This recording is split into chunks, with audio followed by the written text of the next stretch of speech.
Diberangkatkan dari Bandara Internasional Sultan Iskandar Muda Aceh Besar, Izil Azhar atau Ayah Merin, buronan Komisi Pemberantasan Korupsi Republik Indonesia menggunakan pesawat Garuda Indonesia dengan nomor penerbangan GA174 sekitar pukul 15.40 menit, Rabu 25 Januari lalu. Tiba di Gedung Merah Putih, Ayah Merin langsung dihadapkan dengan konferensi pers yang digelar di Gedung KPK Republik Indonesia di Jakarta, Rabu 25 Januari malam. Pada agenda tersebut, KPK membeberkan kemana saja aliran dana pada kasus gratifikasi proyek pembangunan dermaga bongkar di kawasan perdagangan dan pelabuhan bebas atau BPKS Sabang itu bermuara, hingga melibatkan Ayah Merin sebagai terduga pelaku tindakan korupsi proyek pembangunan infrastruktur yang dananya bersumber dari APBN tahun 2006-2011. Pada saat itu Aceh dipimpin oleh Irwandi Yusuf sebagai Gubernur Aceh terpilih.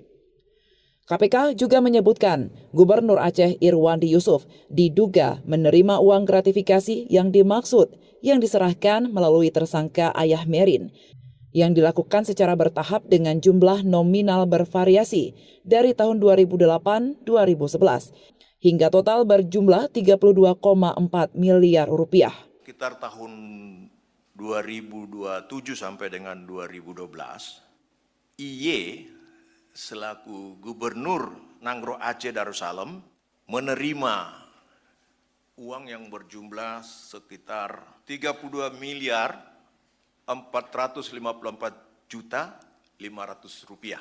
Kemudian melalui tersangka ini dana diterima dan diberikan kepada Gubernur Nanggroe Aceh Darussalam yang pada saat itu dijabat oleh IY.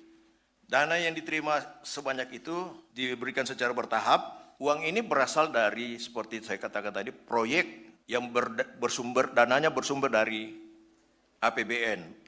Lembaga Anti Korupsi Masyarakat Transparansi Aceh atau MATA berharap dengan ditangkapnya DPO tersebut, KPK mampu mengungkap kasus-kasus korupsi di Aceh.